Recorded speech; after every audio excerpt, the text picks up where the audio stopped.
सीधा कुरा, supported by Formula Plus, creative and ads media. We leave your mark. लामखुट्टे बगाउँछ बिना धुवा फैलाई ताकि निन्द्रालाई नजर नलागोस्। अब सुरु हुन्छ जनताको चासो, गुनासो र प्रश्न सहितको विशेष कार्यक्रम सीधा कुरा। सीधा कुराको आजको संस्करणमा हामीसँग छन् रिसरामा नेताहरू। अध्यक्ष ओलीमाथि पोखियो आक्रोश, धनकुटामा अध्यक्ष ओलीमाथि भएको आक्रमणबारेको विशेष रिपोर्ट रहेको छ। अर्को प्रसङ्ग रहेको छ दुई नेतालाई अभयदान, अपराधको व्याख्यामा अचम्मको भाषा। यो चाहिँ दुई नेताहरूले राजनीतिक मुद्दामा समय पाएको विषय सम्बन्धी विशेष रिपोर्ट हो। अर्को प्रसङ्ग रहेको छ हरियो वन मुडा मात्रै छन्, तस्करसँग मिल्यो कर्मचारीको मन। यो चाहिँ रौतहटको विषय हो, जहाँ कर्मचारीहरू तस्करहरूसँग मिल्दा वन फडानी एकदमै बढेको अवस्था छ। यस सम्बन्धीको विशेष रिपोर्ट रहेको छ। यी लगायतका अन्य रिपोर्टहरू आज हामी प्रसारण गर्नेछौँ। नमस्ते, कार्यक्रम सीधा कुरामा स्वागत छ। म राजेन्द्र भट्ट।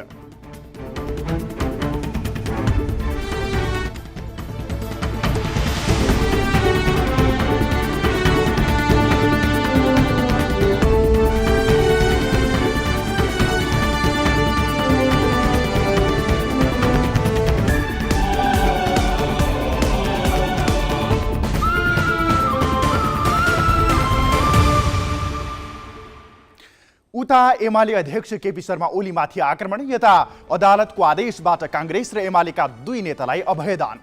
उही अपराधमा एकलाई भने कारावासको सजाय, त्यो पनि आजीवन।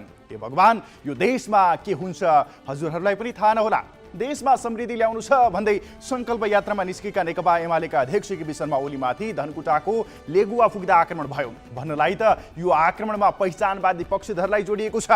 हुन पनि कोशी प्रदेशको नामाङ्करणपछि एमालेसँग पूर्वका पहिचान पक्षधर नेता तथा कार्यकर्ता बिछट्टै रिसाएका थिए र रिसाइरहेका छन् पनि। अध्यक्ष ओली आँट गर्ने नेता हुन् भन्दा फरक नपर्ला। उनले यो आँट नगरेको भए प्रदेश एक अहिलेसम्म नामविहीन नै हुन्थ्यो। त्यतिखेर सबै दल मिलेर कोशी नाम राख्ने आँट राखे र पारित पनि गराए। पछि काँध थाप्ने बेलामा भने एमाले एक्लै पर्यो। यो यथार्थ हो। नाम जुराउन वास्तवमा सकस थियो नै। प्रदेश दुईले मधेस नाम पाएपछि प्रदेश एक यस्तै पहिचान जोडिएको नामको पक्षमा थियो। ठुलो माथापछि मचियो। कोशी प्रदेशको वैभव त्यो बहादुरीसँग जोडिएको छ, त्यो रहनसहनसँग जोडिएको छ र यो जोडिरहने पनि छ। तर नाम राख्दा कोशी राख्यो। कोशीको कथा पहिचानभन्दा अलग होइन भन्ने यो नाम पक्षधरहरूको तर्कमा पहिचानवादी पक्षधर सहमत छैनन्। वास्तवमा सबैको चित्त बुझाउन सम्भव नरहेको नाममा भएको विवादको यो रूप यसरी उत्रिएला भन्ने आशा भने धेरैले गरेका थिएनन्। हुन त यस अघि पनि एमाले नेताहरू आक्रमणको निशानामा नपरेका होइनन्। तर के आक्रमण मात्र समाधानको उपाय हो त? यो प्रश्नले पनि ठाउँ बनाएको छ नै। नाममा सर्वसम्मत, सर्वसहमत र अपूर्व सहमति वास्तवमा दुर्लभ प्राय मानिएला। तर वार्तामा बसेर सहमतिको प्रयास भने कतैबाट भएको पाइँदैन। दलहरू कोही पहिचानको राजनीतिबाट स्थापित हुन खोजिरहेका छन्, कोही धर्मको र कोही समुदायको विशेषको। यो वास्तवमा हरेक देशका लागि दुर्भाग्य नै हो। नामको विवाद भन्दा यहाँ अघि बढ्न नदिन सहमतिको प्रयास गर्दा अझै पनि केही फरक पर्नेवाला छैन। तर मेरो गोरुको 12 टक्का कतैबाट नहोस्। एमाले पनि सिगौरी खेल्न जोसँग पनि तयार हुने दल हो। अझै पनि खाएर होइन गोदेर आऊ भन्ने मानसिकता एमाले भित्र बलियो छ। एमालेका युवा पुस्ताका नेताहरूमा यस्तै अहङ्कार भरिँदैछ जुन 100% गलत हो। यसले देशमा मुठभेडको राजनीति मात्र विकास गर्ने पक्का छ। तर यो ओलीलाई माध्यम बनाएर अन्य नेताहरूलाई दिइएको चेतावनी पनि हो। किनभने असन्तुष्टिको जवाब जनताले विभिन्न शैलीबाट व्यक्त गर्न थालेका छन्, जुन नेपाली राजनीतिका विकृत पक्ष नबन्ला भन्न सकिन्न। ओली र पहिचानवादी पक्षले चुवा भन्ज्याङ टेक्दा यो तुसको अन्त्य गरे देशकै लागि हितकारी हुने नै छ। यता पूर्व गृहमन्त्री नेपाली काङ्ग्रेसका नेता बालकृष्ण खाँड कारागार मुक्त भएका छन्। नक्कली भुटानी शरणार्थी प्रकरणमा पक्राउ परेर पूर्वपक्षका लागि जेलमा रहेका खाँड 30 लाख धरौटीमा रिहा भएका छन्। राज्य शक्तिको दुरुपयोग मात्र नभई मुलुकको घोर बेइज्जत भएको यो प्रकरणका मुख्य हर्ताकर्ता मानिएका मध्येका एक खाँड नै हुन्। तर यसअघि 2 न्यायमूर्तिहरूको राय बाँचिँदा खाँड मुक्त भएनन्, तर तेस्रो न्यायाधीशकोमा पुग्दा उनी 30 लाखमा अपराध मुक्त भए। न्यायालयको निर्णय सर्वोपरि हुन्छ र टीका टिप्पणी गर्न मिल्दैन भन्ने मान्यता राखिन्छ, तर यो निर्णयप्रति धेरैको चित्त नबुझ्ला, किनभने यो प्रकरणमा देशको नूर गिरेको महसुस धेरैले गरेका छन्। आन्दोलनमा सुरक्षार्थ खटिएका प्रहरी जवान घोची मारिन्छन्। तराई मधेसमा सर्केको आन्दोलनमा सुरक्षार्थ खटिएका सशस्त्र प्रहरी कार्य थमन विकको हत्या निर्ममताका साथ भयो। यो हत्या प्रकरणमा मुसिएका नेकपा एमालेका प्रतिनिधि सभा सदस्य लक्ष्मी महतो कोइरीलाई सफाई दिइयो, तर लोकसभाका प्रदेश सांसद अभिराम शर्मालाई जन्मकैदको सजाय सुनायो। महोत्तरी जिल्ला अदालतको निर्णयमा एउटै अपराधमा संघीय सांसद निर्दोष साबित भए, तर प्रदेश सांसद दोषी। यो कस्तो न्याय हो श्रीमान? यो प्रश्न उठाउँदा अदालतको मानहानि गरेको बात लाग्ने भए माफी चाहन्छौँ भन्छन् पनि। अजब काशी गजब नेपाल हो रहेछ भगवान। यो कस्तो लीला हो, बुझि नसक्नु नै भयो। ठुला मानिसहरूले अपराध गर्दा पनि कानुन लाग्न डराउने भयो। एकै दिन यी 3 चर्चासहित सुरु गरौँ जनताको चासो गुनासो र प्रश्नसँग जोडिएको विशेष कार्यक्रम सीधा कुरा।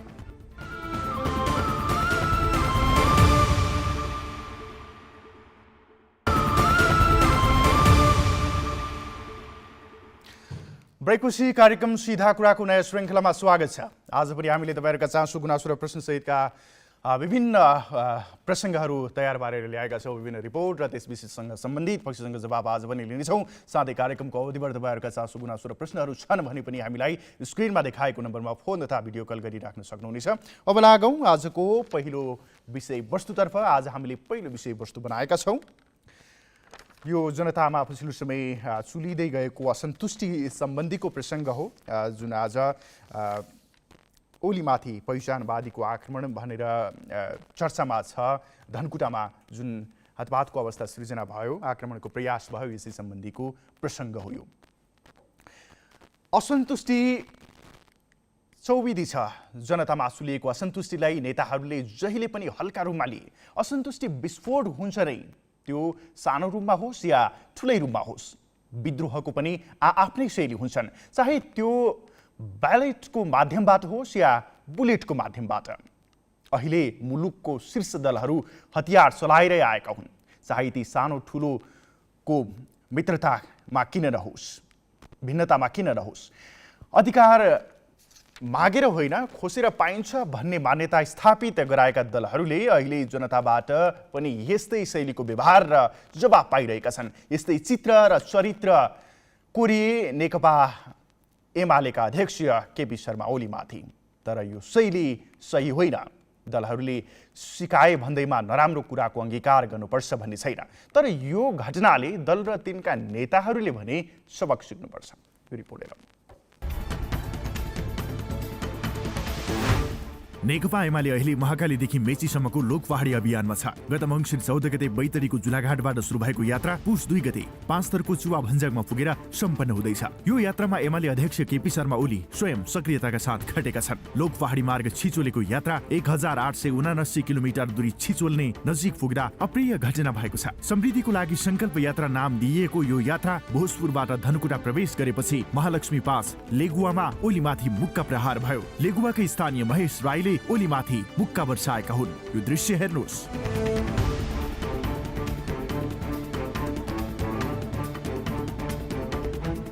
अध्यक्ष ओलीको स्वागत गर्न उभिएकाहरू बीचबाट अघि बढेका राईले ओलीमाथि नजिक पुगेर मुक्का हाने। उनी अहिले प्रहरीको नियन्त्रणमा छन्। प्रहरीको भनाइको विश्वास गर्ने हो भने राईले मादक पदार्थ सेवन गरेका थिए। कतिपयले यो घटना पहिचानको आन्दोलनसँग जोडेर हेरेका छन्। प्रदेश 1 को नामाकरणपछि पूर्वका पहिचानवादीहरू नेकपा एमालेसँग असन्तुष्ट रहँदै आएका छन्। कोशी प्रदेश एमालेको आकांक्षा अनुसार नामाकरण गरिएको आरोप पनि पहिचानवादी आन्दोलनकर्ताहरूको छ। यसअघि भोजपुरमा एमाले अध्यक्ष ओलीलाई कालो झण्डा देखाउन खोज्ने 6 जना पक्राउ परेका थिए। पक्राउ पर्नेमा पहिचान पक्षधर पार्टी जनता समाजवादी पार्टीका जिल्ला नेताहरू छन्। भोजपुरबाट धनकुटा प्रवेश गर्न अघि धनकुटामा पनि पहिचान पक्षधरले धनकुटा बन्दको आयोजना गरेका थिए।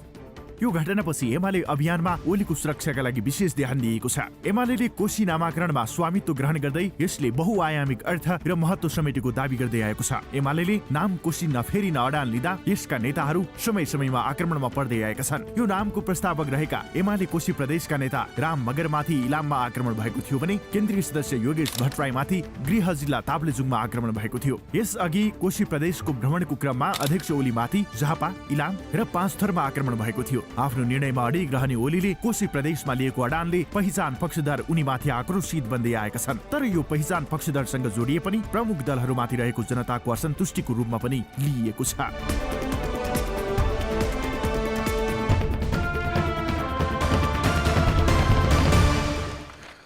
प्रस्तुत गरेका थियौँ नेकपा एमालेका अध्यक्ष केपी शर्मा ओलीमाथि आज धनकुटामा जुन किसिमको आक्रमणको प्रयास भयो यसै सम्बन्धीको एउटा रिपोर्ट थियो र हामी यसै सम्बन्धी थप कुराकानी गर्नको लागि एमाले नेता विशाल भट्टराईसँग कुराकानी गर्ने प्रयास गरिरहेका छौँ। आज यो समृद्धिको यात्रा भनेर जुन निकालिएको थियो यसकै सिलसिलामा धनकुटा पुगेको क्रममा चाहिँ ओलीमाथि एउटा एकजनाले चाहिँ आक्रमणको प्रयास गरेका थिए। एमाले यसलाई कसरी लिएको छ, के कसरी यो आक्रमण हुन पुग्यो भन्ने विषयमा हामी संक्षेपमा कुराकानी गर्दैछौँ। विशाल भट्टराई हुनुहुन्छ एमाले नेता। सर, यहाँलाई स्वागत छ कार्यक्रम सिधा कुरामा। विशाल सर, हामीलाई सुन्दै हुनुहुन्छ? हामी एमाले नेता विशाल भट्टराईसँग यही विषयमा केन्द्रित भएर कुराकानी गर्दैछौँ। सर, यहाँलाई स्वागत छ कार्यक्रम सिधा कुरामा। धन्यवाद। हजुर, हामीलाई सुनिरहनु भएको छ छैन? हामीले उहाँको हामी कुराकानी गर्दैछौँ जुन आज आक्रमणको प्रयास भयो धनकुटामा, यही सम्बन्धी कुराकानी गर्दैछौँ। एमाले नेता विशाल भट्टराई जोडिने क्रममा हुनुहुन्छ। सर, सुन्दै हुनुहुन्छ हामीलाई? सुन्दैछु अहिले। हजुर हजुर, यो आज अध्यक्ष ओलीमाथि जुन व्यवहार भयो धनकुटाको लेगुवामा, यसलाई एमाले कसरी लिएको छ, के कसरी हेरिरहनु भएको छ तपाईँहरू चाहिँ? यो घटना चाहिँ कसरी हुन पुग्यो? मङ्सिर 14 गतेबाट झुलाघाटबाट प्रारम्भ भएको नेकपा एमालेको यो 18 दिने सङ्कल्प यात्राका क्रममा आज 15औं दिनको दिन भोजपुर र धनकुटाको सिमानामा पर्ने तर भौगोलिक हिसाबले धनकुटामा पर्ने लेगुवा घाटमा जे घटना भयो भनेर बाहिर सार्वजनिक भएको छ र आफूलाई मै हुँ भन्ने सञ्चार माध्यमले पनि केपी ओलीमाथि हमला भयो भन्ने ढङ्गले जसरी के न्यू पाउँ र यही बेला आक्रमण गरौँ भनेर प्रचारबाजी सुरु गर्नुभएको छ, त्यो घटनाको वास्तविकता त्यस्तै होइन। हामी आफै पनि त्यो घटनामा त्यहीँ छौँ। त्यहाँ चाहिँ पार्टीका केही महत्त्वपूर्ण नेताहरू पनि त्यहीँ नै हुनुहुन्छ। स्वाभाविक हो, केपी ओली आउँदाखेरि यो सङ्कल्प यात्राको मुख्य मकसद भनेकै जनतासँग भेट्ने, साक्षात्कार गर्ने, जनताले उहाँलाई स्वागत गर्ने, जनताका कुरा उहाँले सुन्ने भएको कारणले स्वाभाविक छ कि उहाँ नजिक नै पुग्नुहुन्थ्यो र हरेक नागरिकले उहाँको नजिक जान पाउँथ्यो। यस क्रममा एकजना मान्छे महेश राई चाहिँ त्यहाँ नजिक जानुभयो। अब नजिक जाँदाखेरि चाहिँ उहाँले केपीएललाई न अङ्कमाल गर्न खोजेको, न माला लाउन खोजेको, न उहाँ चिप्लिनु भएको, के भएको त्यो अब हाउभाउ अनुमान मात्रै गर्न सकिन्छ। तर एउटा कुरा चाहिँ ग्यारेन्टी के गर्न सकिन्छ त भने उहाँको विगत पृष्ठभूमि र घटना पछिका उहाँका कुरा सुन्दाखेरि उहाँले आक्रमण गर्न खोजेको हो भन्ने चाहिँ देखिँदैन। हजुर, अब यो घटना चाहिँ भयो र चर्चामा आयो पनि, अब यो व्यवहारपछि भनौँ न, यो कुरा आइसकेपछि बाहिर मिडियामा आइसकेपछि यसलाई चाहिँ पहिचानवादीहरूसँग पनि जोडेर हेरिँदैछ। एमालेको के छ धारणा यसमा? एमाले चाहिँ कसरी हेरेको छ? होइन, पहिचानवादीहरूले अब नेकपा एमाले प्रति यो अभियानका क्रममा वक्र दृष्टि राख्नु भएको र त्यसमा चाहिँ उहाँहरूको विभिन्न खाले अवरोध भएको त सार्वजनिक भएकै छ, बोल्नु पनि भएको छ र केही गतिविधि पनि गर्नु भएको छ। मूलत कोशी प्रदेशको नामाकरणसँग सम्बन्धित मुद्दामा उहाँहरूले हामी सिन्धुली र उदयपुरको सिमाना बाजुरा खोलामा हामीले उहाँहरूलाई चाहिँ 26 गते चाहिँ स्वागत गरिसकेपछि अनि त्यसपछि उहाँहरूले त्यो प्रदेशभरि बन्दको आह्वान गर्नुभयो, रुख लडाउनु भयो, ढुङ्गा झार्नुभयो। अब पहाडी भूभागमा स्वाभाविक रूपमा अवरोध गर्न धेरै ठुलो शक्ति पनि चाहिँदैन, सजिलै गर्न सकिन्छ। त्यो भू बनोटले पनि त्यो गर्छ, कोसिस उहाँहरूले गर्नुभयो। तर खास उहाँहरूको पहल कदमी सफल हुन सकेको थिएन, हामी सफलतापूर्वक अघि बढेका थियौँ। अब भोजपुरमा आइसकेपछि 3-4 जना साथीहरूले चाहिँ केपी ओली मुर्दाबाद भन्दै कालो झन्डा देखाउने प्रयास गर्नुभयो। तर लेगुवा घाटको यो घटनामा त न कसैले नारा लगाएको छ, न कसैले कालो झन्डा झिकेको छ, न कसैले केपी ओली मुर्दाबाद भनेको छ। खालि महेश राईजीले चाहिँ उहाँले चाहिँ अलिकति उहाँ असन्तुलित जस्तो देखिनु भएको छ त्यहाँ। र एकदिनपछि उहाँको श्रीमतीले बोलेको भिडियो पनि अहिले सार्वजनिक भइसकेको छ, सायद तपाईँहरू सबैले हेर्नुभयो होला। उहाँले भन्नुभएको छ उहाँ हिजो पनि केपी ओलीको पक्षमा हो, पहिला उहाँले 79 को चुनावमा पनि एमालेलाई भोट माग्दै हिँड्नु भएको, अहिले पनि उहाँ केपी ओली आउनुहुन्छ स्वागत गर्नुपर्छ भनेर हिजो बेलुकासम्म भन्दै हुनुहुन्थ्यो। भनेपछि यो कुनै राजनीतिक घटना हो, विरोध हो, प्रतिरोध हो भन्ने कुरा त बिल्कुलै हुँदै होइन, जो कोही सञ्चार माध्यमले घटना त्यहाँ गएर बुझ्न सक्नुहुन्छ। हजुर, अब तपाईँ आफैले भन्नुभयो विभिन्न क्रममा चाहिँ यात्राको क्रममा सडक अवरुद्ध पार्नेदेखि कालो झन्डा देखाउने र कहीँ कतै नाराबाजी पनि भयो भनेर भन्नुभयो। यसलाई चाहिँ कसरी हेरिन्छ? यो नामाङ्कनसँगै चुली आक्रोश पोखिएको हो, योसँग नै कोसीको नामाङ्कन पछि नै असन्तुष्ट पक्षको आक्रोश हो भने? एउटा कुरा कस्तो छ भने म तपाईँको सञ्चार माध्यम ग्यालेक्सी टेलिभिजन मार्फत पनि म के सार्वजनिक रूपमा भन्न चाहन्छु भने नेकपा एमालेमाथि निकै लामो समयदेखि सङ्गठित असङ्गठित प्रत्यक्ष अप्रत्यक्ष देखिएर लुकेर अनेक प्रकारका आक्रमणहरू जारी नै छन्। त्यसैको एउटा श्रृङ्खलाको रूपमा हामीले यसलाई बुझेका छौँ। खास गरी भन्ने भने एमाले आज मुलुकमा प्रतिपक्षी दलको रूपमा रहेको छ, हामी सरकारमा छैनौँ। झन्डै 3 वर्षदेखि नेपाली काङ्ग्रेस नेतृत्वको माओवादी माधव नेपालको पार्टी जसपा सहितको गठबन्धन मुलुकमा छ। गठबन्धन त घोषित रूपमै एमालेका विरुद्धमा छ, उसले निर्वाचन पूर्व नै गठबन्धन गरेर हाम्रा विरुद्ध चुनाव लड्यो। त्यति मात्रै आश्चर्य लाग्दो कुरा त के हो त भन्दाखेरि राजावादीहरू पनि एमालेलाई टार्गेट गर्ने, अनि प्रदेशको नामाकरणमा असन्तुष्ट व्यक्तिहरू पनि पक्षहरू पनि एमालेलाई टार्गेट गर्न चाहने र कतिपय छिमेकी मित्र राष्ट्रका व्यक्तिहरू पनि एमालेमाथि नै प्रहार गर्न चाहने, यो कुराले एउटा आश्चर्यको अवस्था सिर्जना भएको छ। तर हामी एमालेहरू यसमा किञ्चित पनि दुखित छैनौँ। किन छैनौँ भने हामी बलियो छौँ, हामी राम्रो छौँ, त्यसकारण हामीमाथि हमला भइरहेको छ। कमजोरलाई नराम्रोलाई कसैले पनि आक्रमण गर्दैन, त्यसकारण हामी गौरवको महसुस गर्छौँ र थप सुसङ्गठित भएर थप आफूलाई सुविचारित सुव्यवस्थित बनाएर अहिलेका सबै खाले हमलाहरूका अस्त्रहरूलाई परास्त गर्नुपर्छ भन्ने सङ्कल्प एमाले गरेको छ। र अहिले यो अभियानका क्रममा त झन् एमाले यति बेदी व्यवस्थित रूपमा चाहिँ जनतासँग पुगेको छ कि असाधारण प्रकारको केपी ओली प्रति एमाले प्रतिको आकर्षण सिर्जना भएको हामीले महसुस गरेका छौँ यो मध्य पहाडी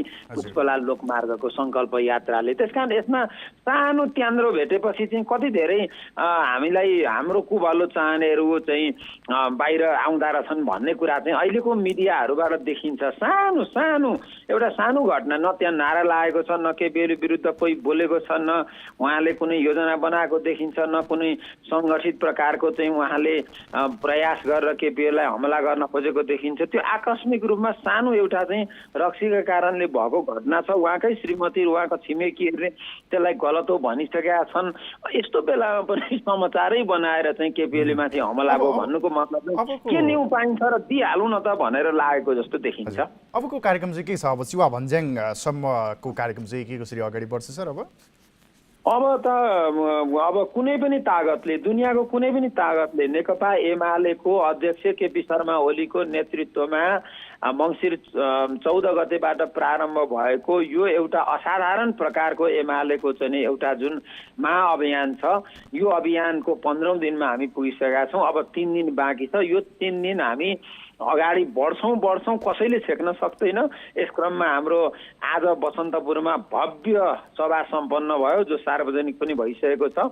र अब यसपछि चाहिँ भोलि हामी केपी ओलीको आफ्नै जन्म जिल्ला तेह्रथुमका विभिन्न कार्यक्रममा भाग लिनेछौँ म अहिले पनि तपाईँसँग बसन्तपुरबाटै यो म्याङ्लुङ बजारबाट बोलिरहेको छु र भोलि हामी यो भेगमा डुल्छौँ र पर्सिको दिन चाहिँ हामी फिदिममा आयोजना गरिएको भयङ्कर ठुलो यो भेगको एउटा सभामा सहभागी हुन्छौँ र त्यसपछि चाहिँ हामी अर्को दिन 1 गते चिवा भन्ज्याङ पुग्छौँ र 1879 किलोमिटर लामो नेकपा एमालेको डिजाइनमा, एमालेको कन्सेप्टमा, एमालेको तदारुकतामा बनेको यो पुष्पलाल लोकमार्गको पूर्व पश्चिम पुरै छिचोल्ने हाम्रो अभियानको हामी सफलतापूर्वक समापन गर्नेछौँ। हस् सर, समय दिनुभयो, यहाँलाई धन्यवाद। हामीले कुरा गरेका थियौँ एमाले नेता विशाल भट्टराई हामीसँग जोडिनु भएको थियो। आज जुन एउटा घटनाक्रम विकसित भयो, जुन व्यवहार देख्न पाइयो, यो खासमा वास्तविकता के हो त भन्ने हामीले विशेष प्रयास गरेका थियौँ। अब भने पालो भएको छ एउटा छोटो ब्रेकको। ब्रेकपछि थप प्रसङ्गसहित आउनेछौँ।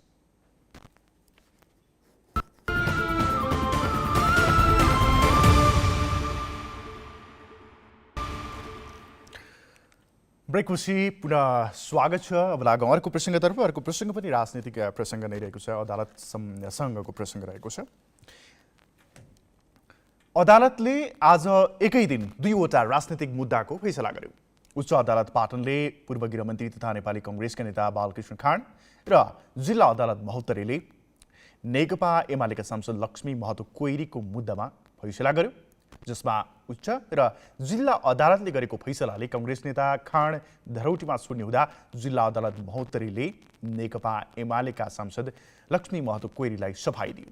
तर सोही मुद्दाका आरोपी प्रदेश सांसद अभिराम शर्मालाई भने जन्मकैदको फैसला सुनाएको छ। उसो त अदालतको आदेशमा प्रश्न गर्ने ठाउँ नहोला, तर एकै दिन भएका यी 2 फैसलाले नेपाली राजनीतिक वृत्त भने फेरि तातेको छ।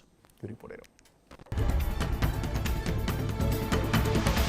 न्यायालयमा बिहिबार 2 महत्त्वपूर्ण राजनीतिक मुद्दा फर्सिउड भए, जसमा नक्कली भुटानी शरणार्थी प्रकरणमा पक्राउ परेर थुनामा रहेका पूर्व गृहमन्त्री तथा नेपाली कङ्ग्रेसका नेता बालकृष्ण खाँडलाई रिहा गर्न आदेश दिइयो। न्यायाधीश कृष्णराम कोइरालाले उनलाई 30 लाख धरौटीमा छाड्न आदेश दिएका हुन्। यसअघि उच्च अदालत पाटनका न्यायाधीशद्वय जनक पाण्डे र प्रकाश खरेल बीच खाँडलाई धरौटीमा रिहा गर्ने कि थुनामै राख्ने भन्ने विषयमा राय बाजिएको थियो। गत मङ्सिर 15 मा न्यायाधीश पाण्डेले खाँडलाई धरौटीमा छाड्नुपर्ने भन्ने राय दिएका थिए भने न्यायाधीश खरेलले थुनामा पठाउनु पर्ने राय व्यक्त गरेका थिए। तर आज तेस्रो न्यायाधीशको इजलासले भने छोड्ने पक्षमा राय दियो। यो सँगै उच्च अदालत पाटनले खाँडलाई थुनामा पठाउनु पर्ने भने जिल्ला अदालत काठमाडौँले दिएको आदेश बदल गरी धरौटीमा छाड्न आदेश जारी गरेको छ। गत जेठमा पक्राउ परेदेखि नै थुनामा रहेका पूर्व गृहमन्त्री खाँड धरौटी बुझाएर थुनामुक्त हुने तयारीमा छन्। त्यसमा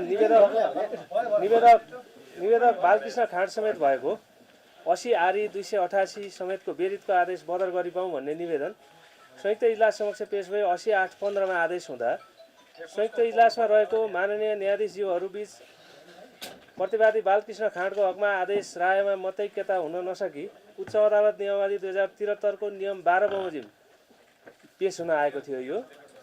यसमा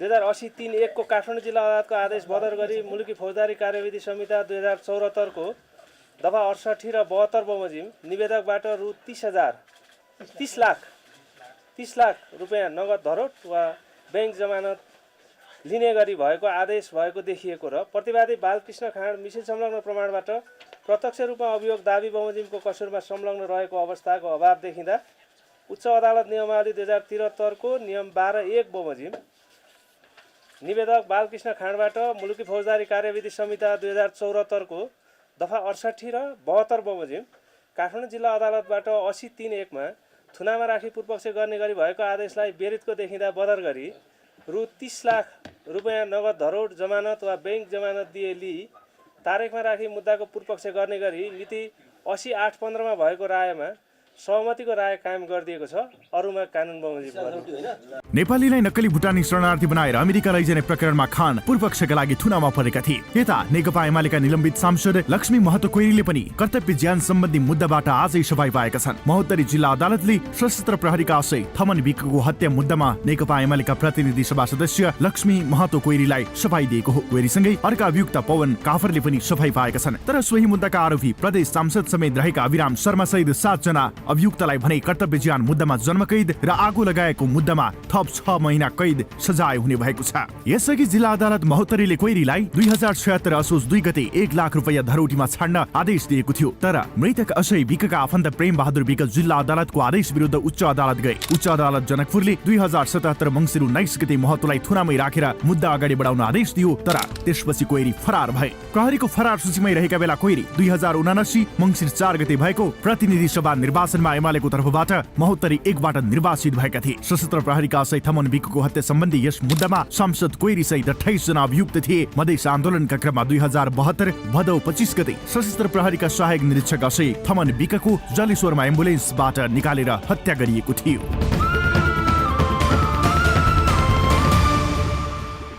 प्रसङ्ग थियो न्यायालयबाट भएका आज दुईटा मुद्दाको फैसला सम्बन्धी र विशेष गरी लक्ष्मी कोइरी महतो जो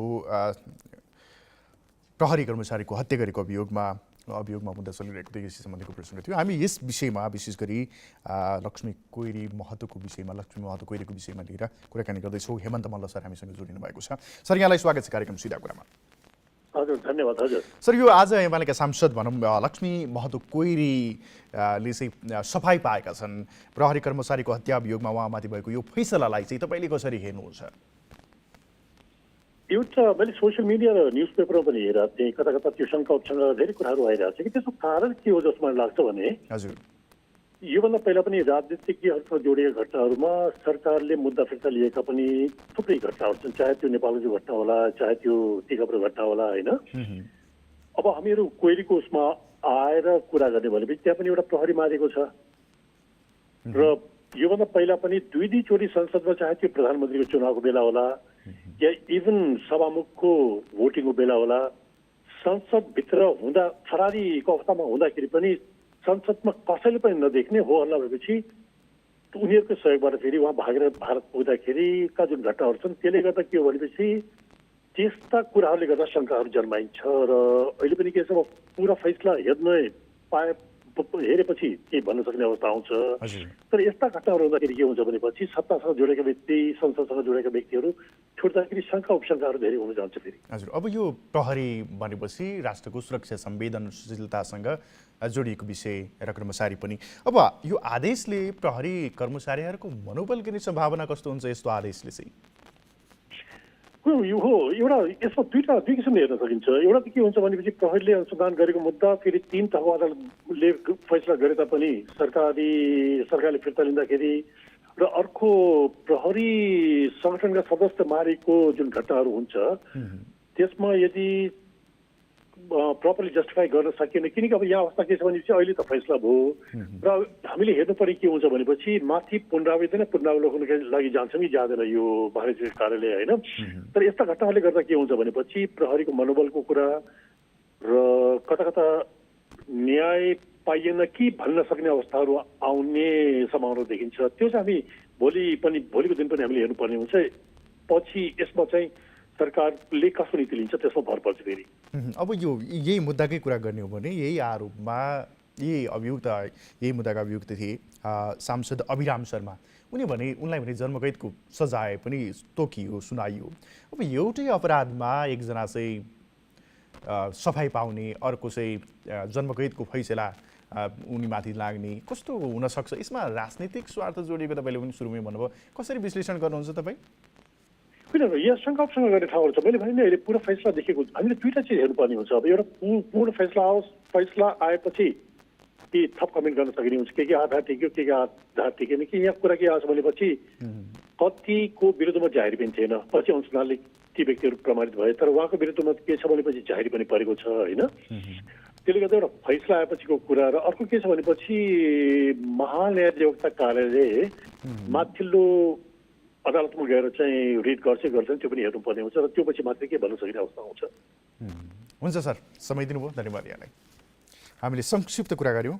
हेमन्त मल्ल सर हामीसँग जोडिनु भएको थियो र हामीले चाहिँ पछिल्लो जुन जिल्ला अदालतले फैसला गर्यो लक्ष्मी कोइरी महतो जो सशस्त्र प्रहरीका जवानको हत्याका अभियुक्त थिए उहाँसँग सम्बन्धित कुरा गऱ्यौँ। यो मुद्दालाई चाहिँ कसरी हेर्न सकिन्छ, यो फैसलालाई चाहिँ कसरी हेर्न सकिन्छ भन्ने विषयमा। अब लागौँ अर्को प्रसङ्गतर्फ। अर्को प्रसङ्ग रहेको छ हामीसँग यो रुसी सेनामा नेपाली नागरिकहरू भर्ती हुने क्रम फौजमा भर्ना हुने क्रम जारी नै रहेको छ। धेरै नेपालीहरूले ज्यान गुमाइरहेको अवस्था छ। यसै सम्बन्धी केही जो रुसी फौजमा भर्ती भएका छन् उनीहरूले चाहिँ अब नआउनुहोस्, एकदमै गाह्रो छ भनेर पटक पटक आग्रह गरेका छन्। यसै सम्बन्धी एउटा रिपोर्ट रहेको छ। नेपाली नागरिकलाई भारत बेलायत बाहेक सैन्य भर्नाको अधिकार कुनै पनि मुलुकलाई छैन। तर कानुन सम्झौता नभए पनि नेपालीहरू धमाधम विदेशी सेनामा भर्ती भइरहेका छन्। यसको पछिल्लो ज्वलन्त उदाहरण हो 1 वर्षदेखि रुस र युक्रेन बीच चलिरहेको युद्ध र नेपाली युवाहरूको सहभागिता। रुसी तथा युक्रेनी सेनामा भर्ती हुन कुनै अधिकार नभए पनि उनीहरू दलालको माध्यमबाट रुस र युक्रेनी सेनामा भर्ती भइरहेका छन्। रुसी सेनामा भर्ती भएका 6 नेपाली युवाले त ज्यान गुमाएको पुष्टि नै भइसकेको छ। ठूलो संख्यामा घाइते छन्। यसले दलहरू देश बनाउन र युवाहरूलाई टिकाइ राख्न कसरी असफल हुँदैछन् भन्ने पुष्टि गर्दै गर्दा राज्यका शासकहरूको चेत खुल्नुपर्छ भन्ने सन्देश पनि दिएको छ। संवाददाता गोविन्द कोगरले तयार पारेको यो विशेष रिपोर्ट।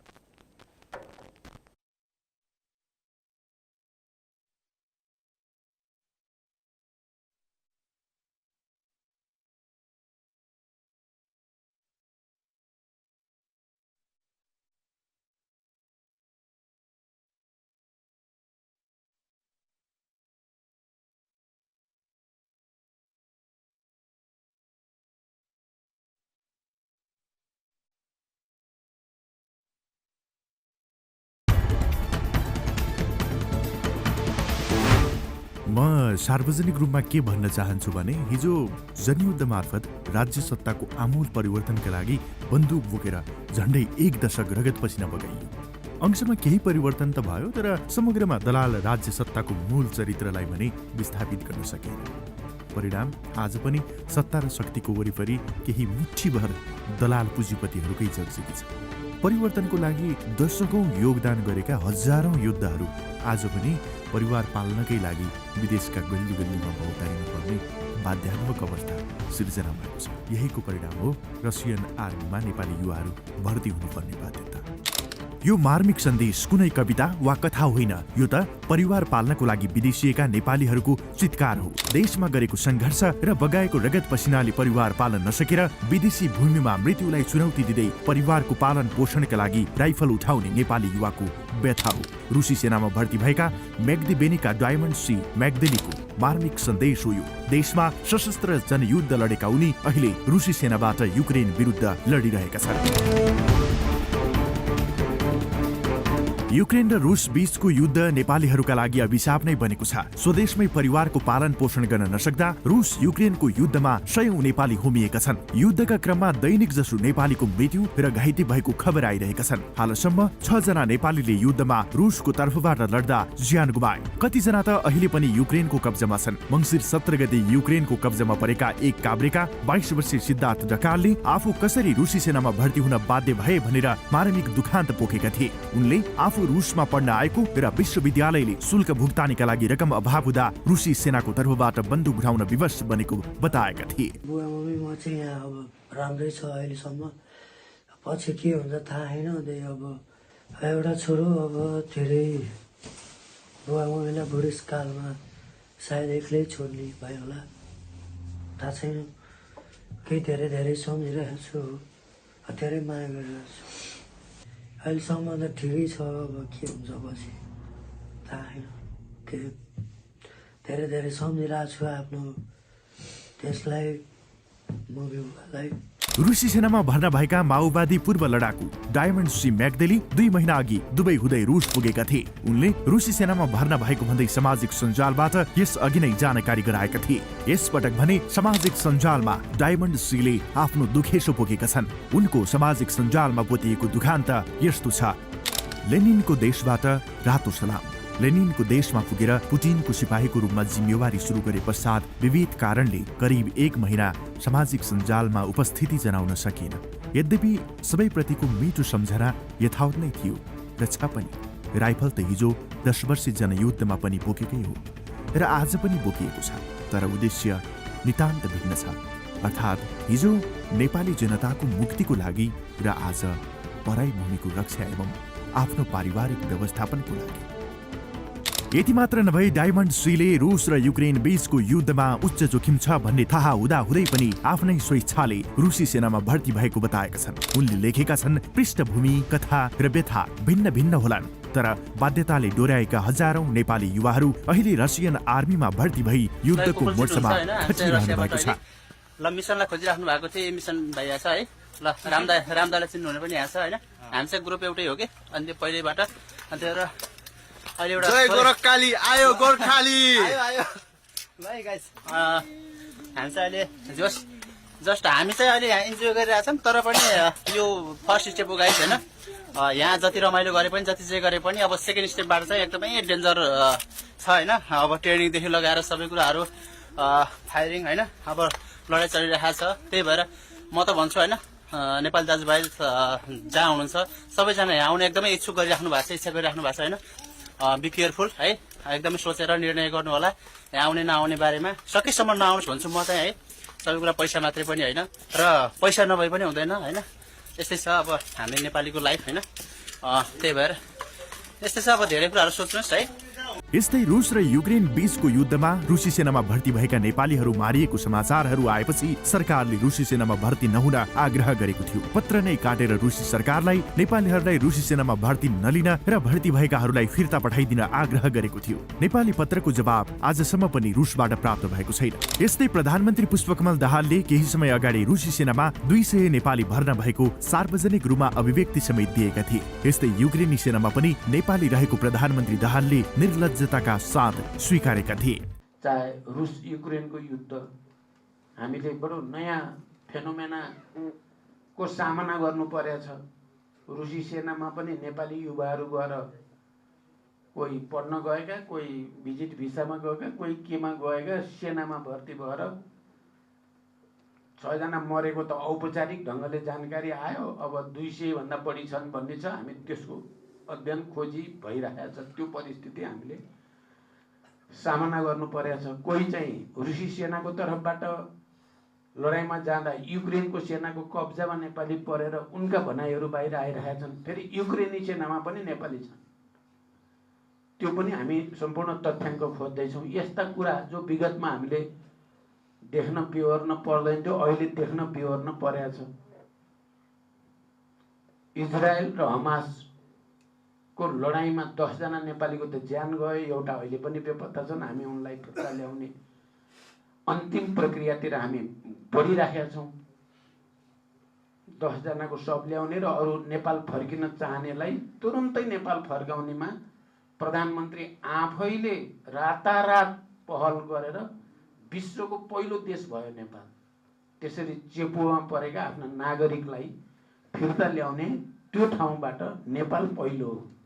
रुसी सेनामा भर्ती भएकाहरूका अनुसार करिब 4000 नेपाली रुसको तर्फबाट युक्रेन विरुद्ध लडिरहेका छन्। वैदेशिक रोजगार विभागका अनुसार आर्थिक वर्ष 2075-76 देखि 2079-80 का बीचमा 744 नेपाली श्रम स्वीकृति लिए रुस पुगेका छन्। चालु आर्थिक वर्ष सुरु भएसँगै रुस जाने युवाको संख्या अझै बढेको छ। 5 वर्षमा रुस गएको संख्या भन्दा बढी युवा गत वैशाखदेखि कार्तिकसम्म रुस पुगेको बताइएको छ।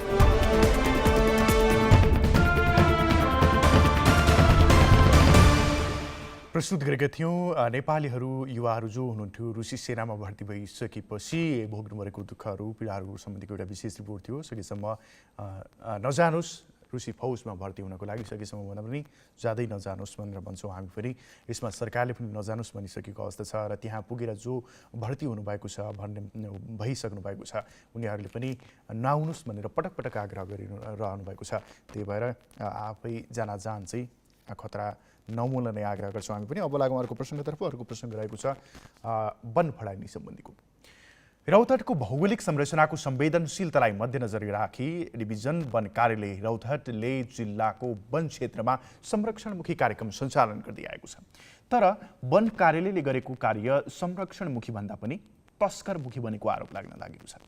सरकारले सम्पूर्ण वन क्षेत्रलाई दिगो वन व्यवस्थापनका लागि विभिन्न किसिमको वर्गमा वर्गीकरण गरी उपयुक्त वन व्यवस्थापन पद्धति अपनाउँदै आएको भए पनि यहाँको वन तस्करीका कारण मासिँदै गएको छ। वनका कर्मचारी आर्थिक प्रलोभनमा फस्दा वन फडानी तीव्र बनेको बुझ्न गाह्रो छैन। रौतहटबाट सहकर्मी मनोज शाहले पठाएको रिपोर्ट। डिभिजन वन कार्यालयको उदासीनता र वन गस्ती प्रभावकारी नहुँदा रौतहटको राष्ट्रिय वन क्षेत्रबाट व्यापक मात्रामा काठ तस्करी हुने गरेको पाइएको छ।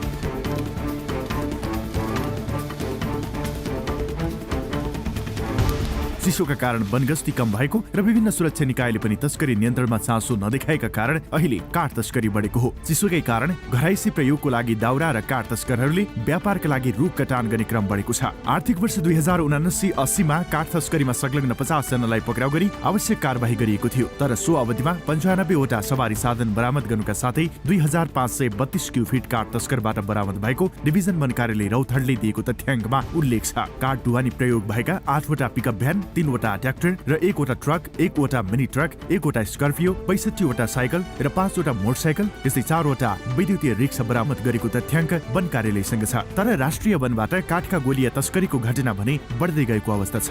जंगल क्षेत्रबाट वन कार्यालयका कर्मचारीहरू काठ तस्करसँग मिलेमतो गरेर नै ठूलो परिणाममा काठ तस्करी हुने गरेको छ। सामुदायिक वनको हरेक कार्यमा पौराई सब डिभिजन वन कार्यालय रौतहटका वन अधिकृत सुरेश प्रसाद महतोले रकम लिने गरेको सामुदायिक वनका पदाधिकारीहरू बताउँछन्। आर्थिक लेनदेन बिना महतोले कुनै प्रकारका काम अघि नबढाउने गरेको उनीहरूको आरोप छ। सेटिङमा त्यहाँको वन अधिकृतहरू जीवहरूले यदि उहाँहरूसँग केही मिलोमतोमा चाहिँ काठ तस्करी भइरहेछ, यदि मिलोमतो क्याही बिग्रेको खण्डमा उसलाई समातेर कारबाही धरी गर्ने गरे परालमा हालेर काठ चोरी भइरहेछ, बोलेरो ल्याएर तस्करी भइरहेछ।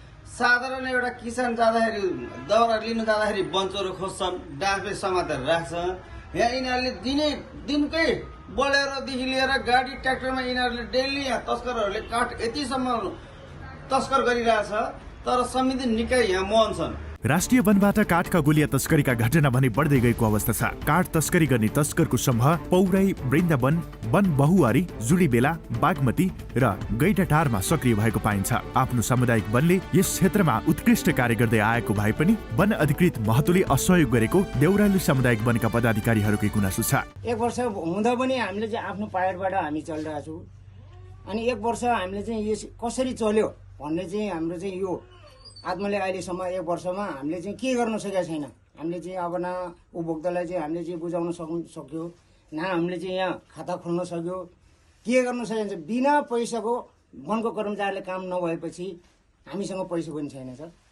अनि खाता खोल्नलाई हामीले चाहिँ एउटा क्लिन चिट भन्दा 1 वर्ष भइसक्यो। तपाईहरुले चाहिँ सुरेश महतोले के भन्छ त? सुरेश महतोले चाहिँ अब बिना पैसा कामै नगरेपछि हामीले के गर्ने सर? हामी उपभोक्ता मर्नु, हामीसँग पायटबाट निकाल्नु, हामीसँग पैसै छैन। मंसिर 27 गते बुधबार डिभिजन वन कार्यालय रौतहट तथा पौराई सब डिभिजन वन कार्यालय रौतहटका वन अधिकृत महतोको टोलीले 1 ट्र्याक्टर काठ सहित 1 जनालाई पक्राउ गर्यो। विशेष सुराकीको आधारमा चन्द्रपुर नगरपालिका वडा नम्बर 6 बेतौनाबाट ना 5 त 5634 नम्बरको ट्र्याक्टर सहित अवैध साल जातको सिरान गरेको 24 थान कडी 21 क्युफिट काठ बरामद गरेको वन अधिकृत महतो दावी गर्छन्। तर उल्टो त्यस क्षेत्रका स्थानीयले भने वन अधिकृतले तस्करसँग रकम असुल्ने गरेको आरोप लगाउँछन्। पौराई सब डिभिजनमा 23 वटा सामुदायिक वन पर्छ। 23 वटा सामुदायिक वन हाम्रो अहिले हेर्ने भनेको सुरेश महतोजीले हेर्नुहुन्छ र उहाँले यो आफ्नो कार्यक्षेत्रमा दैनिक रूपमा काठहरू चोरी भइरहेका छन्। चाहिँ नियन्त्रण गर्नलाई कुनै सम्भावना छैन र हाइवे परेको हुँदा पनि उहाँ 2 ठाउँमा उहाँहरूको कार्यालय छ। यतापट्टिको गेटमा पनि उतापट्टि गेटमा, तर कहिले पनि काठ समाएको छैन र समाउँदा पनि उहाँहरूले सेटिङमा कुरा नमिलेपछि मात्रै समाउने कुरा आइछ। धेरै पनि त्यसो पत्रिकामा, युट्युबमा धेरै छरिमा हामी पनि सुनेका छौँ। उहाँहरूले आफ्नो कुराकानी मिलेन भने उहाँले चाहिँ काठ समाउने, नभए काठै नसमाउने भन्ने कुराहरू आएको छ र कुनै पनि हामीले काम गर्नलाई उहाँलाई शुल्क तिरेसी मात्रै हाम्रो काम हुन्छ या कुनै पनि हाम्रो पास हुन्छ, कुनै निवेदन तथा कुनै पनि सिफारिस हुन्छ, नभए कुनै काम हुँदैन हाम्रो सामुदायिक वनहरूको। वन विभागको पछिल्लो तथ्याङ्कलाई हेर्दा रौतहटको वनबाट व्यापक मात्रामा काठ तस्करी हुने गरेको पुष्टि भएको छ। तर काठ तस्कर भने प्राय फरार नै रहने गरेको पाइन्छ। डिभिजन वन कार्यालयका कर्मचारीहरूको लापरवाही र मिलेमतोका कारण काठ तस्कर सहजै भाग्ने गरेको दाबी स्थानीयको छ।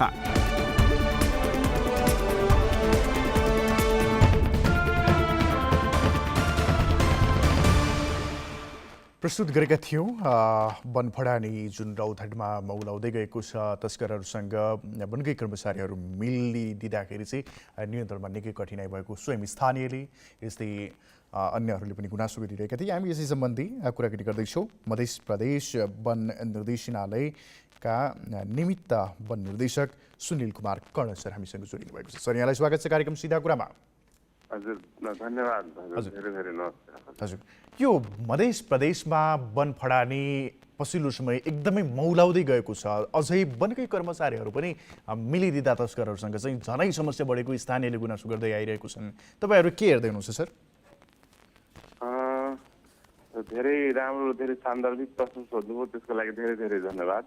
जहाँसम्म हाम्रो मध्य प्रदेशको वनको अवस्थाको कुरा छ, हाम्रो मध्य प्रदेशमा 2,63,640 हेक्टर जति वन क्षेत्र हो र यो लगभग त्यसलाई अब 27.2% वन क्षेत्र यो मध्य प्रदेशमा रहेको छ र राष्ट्रिय आँकडा अनुसार 4.36% मात्रै वन क्षेत्र छ हाम्रो प्रदेशमा। अरू त्यो देशकै तुलनामा 4.36%, यानि कि थोरै वन क्षेत्र यो मध्य प्रदेशमा। त्यसमा पनि पर्सा र बारामा अलिक बढी छ र सिराहामा एकदम थोरै छ। रौतहटको कुरा गर्दाखेरि रौतहटमा अब यो 8 जिल्लाको यो प्रदेशको 8 जिल्लाको अनुपातमा रौतहटमा लगभग 26-27% जति वन क्षेत्र छ। त्यो चुरे एकदमै महत्त्वपूर्ण वन क्षेत्र हो, त्यो लाइफ लाइन जस्तो हो कि त्यो चुरे क्षेत्रको जङ्गल। अनि अब त्यो हजुरले भन्नुभयो कि अब त्यो चोरी निकासी, त्यो अब चोरी निकासी छ, तर चोरी निकासीको त्यो रोकथाम पनि भइरहेको छ त्यहाँ। त्यो हाम्रो मध्य प्रदेशको सबै जिल्लामा यसले एकदमै व्यापक रूपमा त्यो गस्तीहरू परिचालन भएको छ। त्यहाँ रौतहट जिल्लाको कुरा गर्दाखेरि त्यहाँ 8वटा सब डिभिजन वन कार्यालय छ। डिभिजन वन कार्यालय रौतहट अन्तर्गत 8वटा सब डिभिजन वन कार्यालय रहेको छ र त्यो सब डिभिजन वन कार्यालयमा सहायक वन अधिकृतदेखि सशस्त्र वनरक्षक, फरेस्टरसम्मका कर्मचारीहरू दरबन्दी रहेको छ र त्यो सब डिभिजन वन कार्यालयबाट नियमित रूपमा त्यो गस्तीहरू परिचालन हुन्छ। त्यो सशस्त्र वनरक्षकहरू समेत राखेर गस्ती परिचालन हुन्छ। अनि त्यो गस्ती परिचालनको क्रममा अब त्यो फाटफुटमा त्यसरी त्यो काठहरू, रुखहरू कटानी हुने गरेको, तर त्यो नियन्त्रणमा छ त्यो कुराहरू। एकदमै नियन्त्रण भर्खरै 2-3 दिन पहिलाको कुराहरू पनि हो। त्यो चोरी कटानी त भयो तर नियन्त्रणमा आयो त्यस्तो कुराहरू। त्यस्तो छैन, नियन्त्रण मुख्य नै छ, आफ्नो नियन्त्रणमै रहेको छ। यो मुख्यतया मैले रौतहटको कुरा जोड्न चाहे सर। रौतहटको पनि यो पौराई सब डिभिजन कार्यालयका वन अधिकृत सुरेश प्रसाद महतोले चाहिँ एकदमै ऐनामिना गरिरहेको र तस्करहरूसँग मिलेको भन्ने एउटा गुनासो स्थानीयहरूको, एकदमै सामुदायिक वन उपभोक्ता समूहहरूकै पनि चरम गुनासो आएको छ। तपाईँ वन कार्यालयमा आउँछ कि आउँदैन यस्तो कुरा? निर्देशनालयमा यस्तो कुरा आउँछ। हामी पनि यस्तो कुरा सोधपुछ गर्छौँ त्यहाँ डिभिजन वन कार्यालयसँग हामी सम्पर्कमै रहन्छौँ। उपभोक्ताहरूले पनि हामीलाई पनि फोन गर्नुहुन्छ होइन त्यस्तो कुराहरू।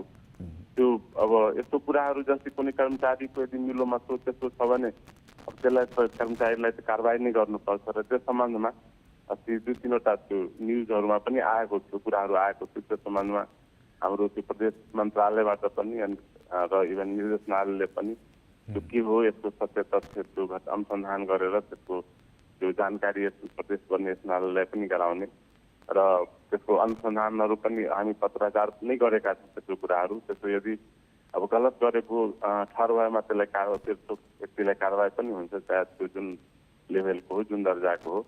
तर त्यो कुराहरू अब त्यो हामी पत्रकार गरेका छौँ, त्यसको अनुसन्धान पनि हुन्छ। त्यसको यदि मिलोमतो छ, समानता हुन्छ भने त्यस्तो कुराहरू हुन्छ। तर त्यो कुराहरू अब त्यसरी त्यो चोरी निकासीका कुराहरू एकदम नियन्त्रणमुखी छ। त्यो रौतहट जिल्लामै पनि अब त्यो हाम्रो कर्मचारीहरू पूर्ण रूपमा परिचालित छन् त्यस्तो कुराहरूको लागि। हुन्छ हामी यो विषयमा थप फलोअप पनि गरौँला र थप कुराकानी पनि गरौँला। हस्, समय दिनुभयो, धन्यवाद सर। हामीले कुराकानी गरेका थियौँ। सुनिल कुमार कर्ण हुनुहुन्थ्यो, निमित्त वन निर्देशक, मध्य प्रदेश वन निर्देशनालयका हुनुहुन्थ्यो उहाँ चाहिँ। हामीले यो रौतहटमा जुन वन फडानी बढ्दो अवस्थामा छ र वनकै कर्मचारी तस्करसँग मिलेमतोमा मिल्दाखेरि चाहिँ झनै नियन्त्रणका लागि समस्या चुनौती थपिएको अवस्था छ। यस सम्बन्धीको कुराकानी हामीले उहाँसँग गर्ने प्रयास गरेका थियौँ। हामी यो विषयमा थप फलोअप गर्नेछौँ। अब आजका लागि पनि कार्यक्रमको निर्धारित समय सकिएको छ र आज हामीले विशेषतः प्रस्तुत गऱ्यौँ एमालेको समृद्धि यात्रामा नेकपा एमालेका अध्यक्ष केपी शर्मा ओलीमाथि जुन व्यवहार भयो सो सम्बन्धीको एउटा विशेष प्रसङ्ग थियो। यस्तै अदालतले पछिल्लो आज मात्रै अदालतले 2वटा महत्त्वपूर्ण मुद्दामा चाहिँ फैसला गर्यो राजनीतिक मुद्दाहरूमा यस सम्बन्धीको विशेष रिपोर्ट थियो। यसै सम्बन्धी हामीले कुराकानी पनि गऱ्यौँ। रुसी आर्मीमा नेपाली युवाहरू फसिरहेको सम्बन्धीको विशेष प्रसङ्ग पनि थियो र अर्को प्रसङ्ग थियो रौतहटमा वन फडानी सम्बन्धीको। यी लगायतका प्रसङ्ग आज हामीले प्रसारण गऱ्यौँ र थप प्रसङ्गहरू अर्को संस्करणमा प्रसारण गर्नेछौँ। आजको लागि पनि कार्यक्रमको निर्धारित समय सकिएको छ। सहित हाम्रो सम्पूर्ण युनिट बिदा चाहन्छौँ। नमस्कार।